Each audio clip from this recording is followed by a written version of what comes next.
Elle le reçut en peignoir de crêpe de Chine mauve, ramenant sur sa poitrine comme un manteau une étoffe richement brodée. Debout, laissant couler le long de ses joues ses cheveux qu'elle avait dénoués, elle frappa Swann par sa ressemblance avec cette figure de Séphora, la fille de Jéthro qu'on voit dans une fresque de la chapelle Sixtine. Il la regardait. Un fragment de la fresque apparaissait dans son visage et dans son corps, que dès lors il chercha toujours à y retrouver. Et bien qu'il ne tint sans doute au chef-d'œuvre florentin que parce qu'il le retrouvait en elle, pourtant cette ressemblance lui conférait à elle aussi une beauté, la rendait plus précieuse.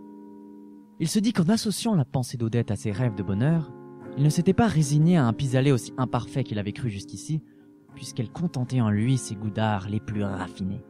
Le mot d'œuvre florentine rendit un grand service à Swann, et lui permit, comme un titre, de faire pénétrer l'image d'Odette dans un monde de rêves où elle n'avait pas eu accès jusqu'ici, et où elle s'imprégna de noblesse.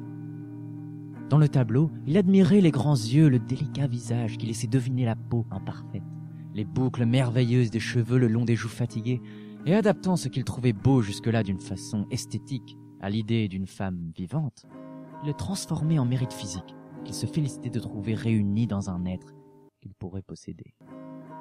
Cette vague sympathie qui nous porte vers un chef-d'œuvre que nous regardons, maintenant qu'il connaissait l'original charnel de la fille de Jéthro, elle devenait un désir qui suppléa désormais à celui que le corps d'Odette ne lui avait pas d'abord inspiré.